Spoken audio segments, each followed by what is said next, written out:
Next up, we have Mai and Maria. Here we have two Lolita friends, Mai and Maria, who are twinning Hime and Lolita. Where showing up to an event wearing the same outfit as other Western women is a big faux pas, Lolita has absolutely no problem with it at all.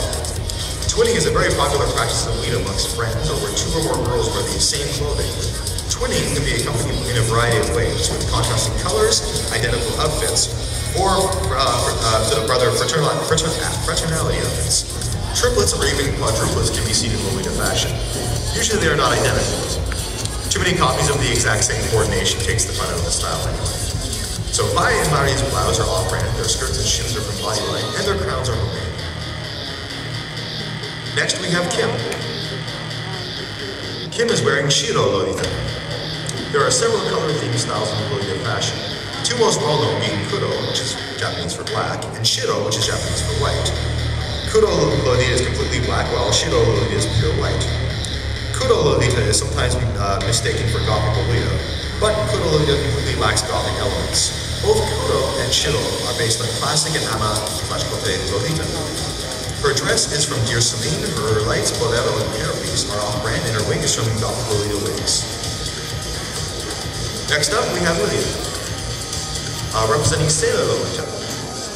Sailor Lolita is a very nautical theme style Lolita, hence the name, that is very much inspired by Japanese sailor-style uniforms. Sailor colors, dark blues, and whites are often key factors in recognizing the style. Nautical motifs are often used in this style as well. Things like ship anchors and wheels and make very cute additions to the style. Brands such as Metamorphose and Victorian Maiden often put out special sailor-themed collections. Julia's dress and hat are from Metamorphose, while her shoes and socks are from Bodyline.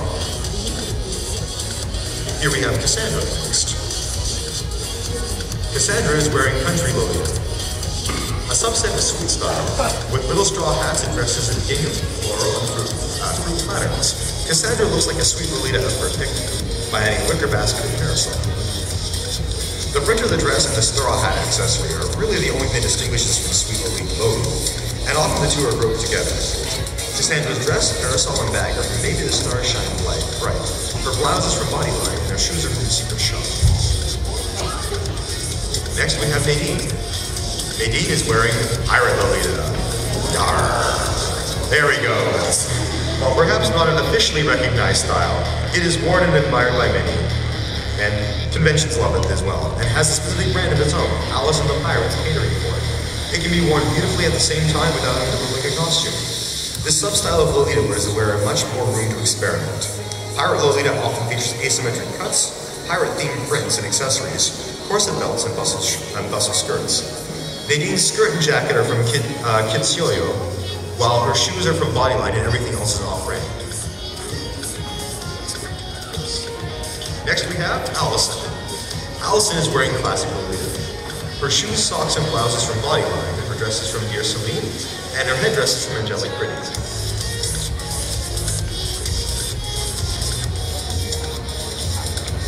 And next, we have Christina. She is wearing Sweet Lolita. Her dress is from Dream of Lolita, and the rest of the outfit is off-brand items.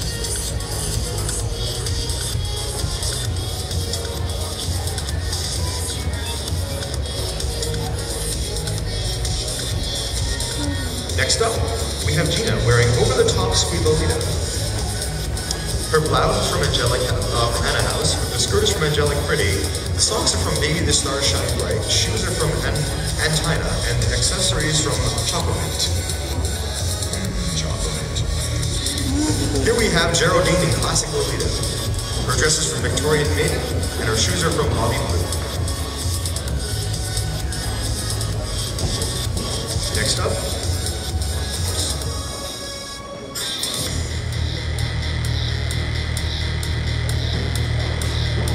we have Bernice wearing Sweet Lolita. The dress is from Metamorphose Toile de Fille, and the head bow is from Metamorphose Toile de Fille as well.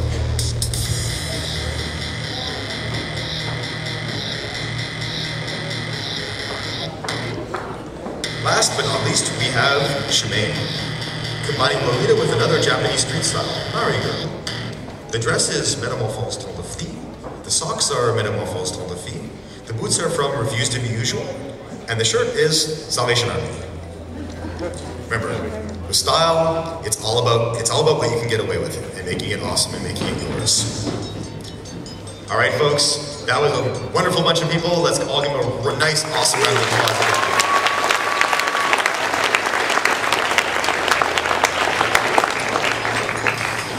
One moment while I just readjust the notes.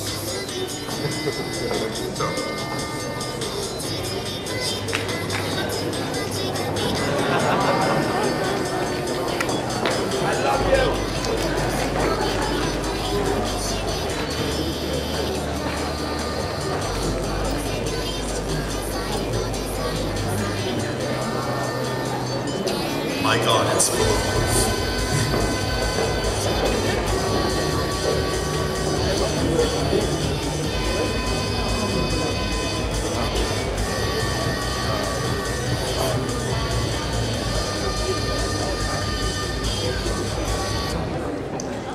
There we go. So, once again, one more round of applause for all the Liliths.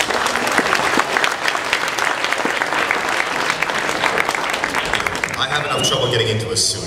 That's just impressive for me. So, in a moment we'll be having the. Unfortunately, apparently, today the steampunk bunch are apparently lost in time and space today. So, it happens. We will be, however, moving on to the kimono. How y'all doing out there?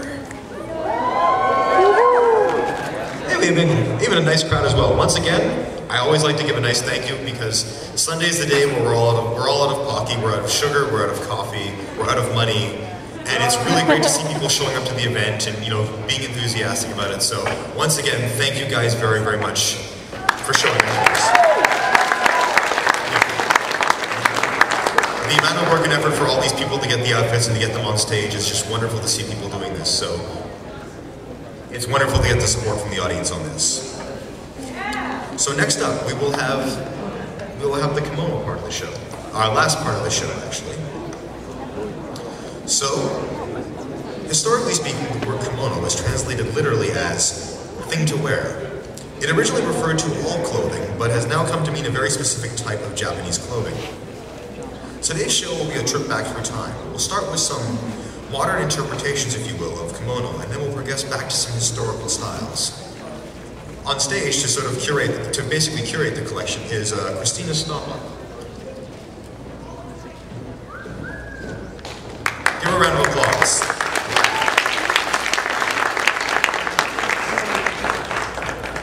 Welcome everyone. This is our kimono fashion show. So I'm going to start with myself actually as an example.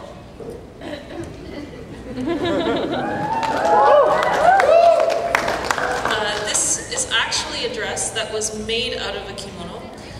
It's kind of is a representative of a recent trend, which is to remake old kimonos into Western style clothing.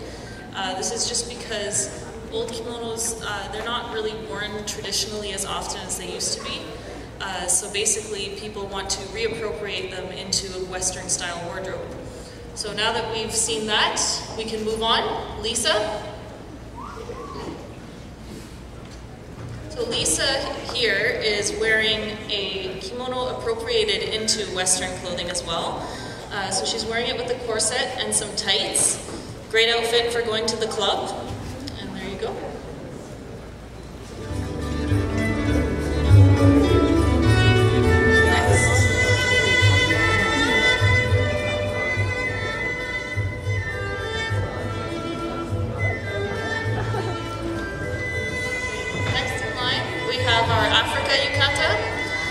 Also known as Wafrika. Basically, the word Wafrika comes from two words, the country Africa and the Japanese word wafuku, which refers to Japanese clothing.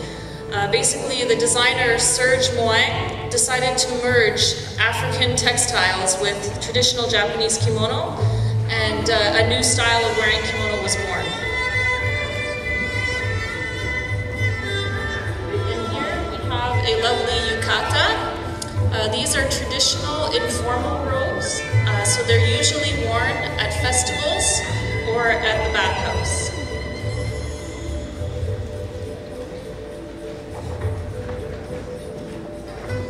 And here is Maral. She's wearing a beautiful steampunk-inspired ensemble. And so basically this is just to show that kimono can be worn in a way to represent your own personal styles as well. They don't have to be purely traditional.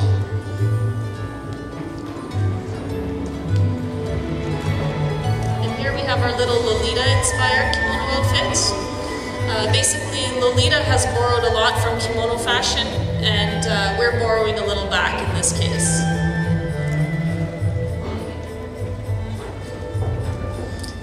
And this here is an example of Taisho Roman. Way back in the Taisho period, which is the early 1920s, basically a lot of bright colors and bold designs became popular, and this is an example of that. Next here we have somebody dressed for winter. She wears a scarf around her head, which was actually done quite often traditionally in the winter time.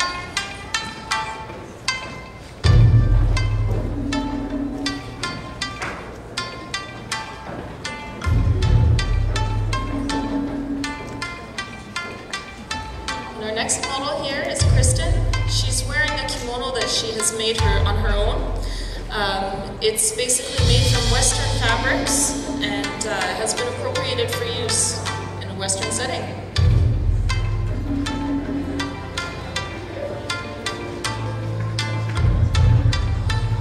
And here we have a beautiful example of Okinawan style.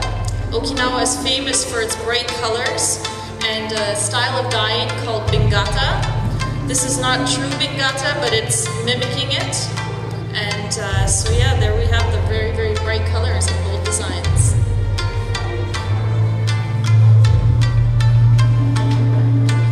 And here we have Melody in our little... She's basically a swordsmanship student here. And she's wearing hakama. These are actually a garment worn by both men and women. They can be divided or undivided. Undivided ones are more like a pleated skirt, while divided ones are like pleated pants.